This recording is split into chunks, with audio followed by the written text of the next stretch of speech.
هم قالوا هيتصلوا امتى يا يوسف؟ المفروض دلوقتي. انا خايفه قوي، خايفه لا يكونوا عملوا في بابا حاجه. لا ما تخافيش يا سمر، يوسف عارف بيعمل ايه. ما تتصل يا عم على الرقم اللي بيظهر ده بدل ما احنا واقفين كده تحت رحمته.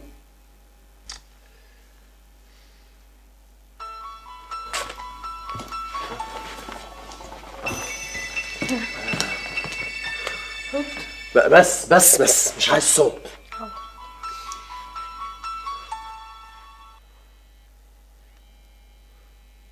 انت ابن سيد؟ ايوه. الفلوس جاهزه؟ ايوه جاهزين. طيب اطلع على ميدان الرمايه وخلي الموبايل ده معاك. اول ما توصل كلمني هحدد لك مكان التسليم وتيجي لوحدك. لو شميت خبر ان البوليس عرف هبعت لكم راس ابوكوا في طرد. يا نهار اسود.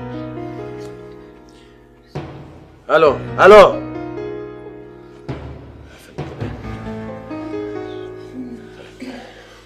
ادعوا لي يا جماعه، ادعوا لي. ربنا معاك والنبي يا يوسف، اول ما اشوف ابوك طمنا يا ابني. ان شاء الله. حاضر.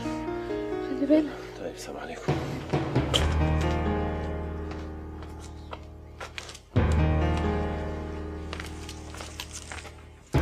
في يا كمان خير. عايزكم ضروري. تعالوا معايا. سمر، دلال ومامتها فين؟ ربنا يكون في عونهم ويصبرهم بقى.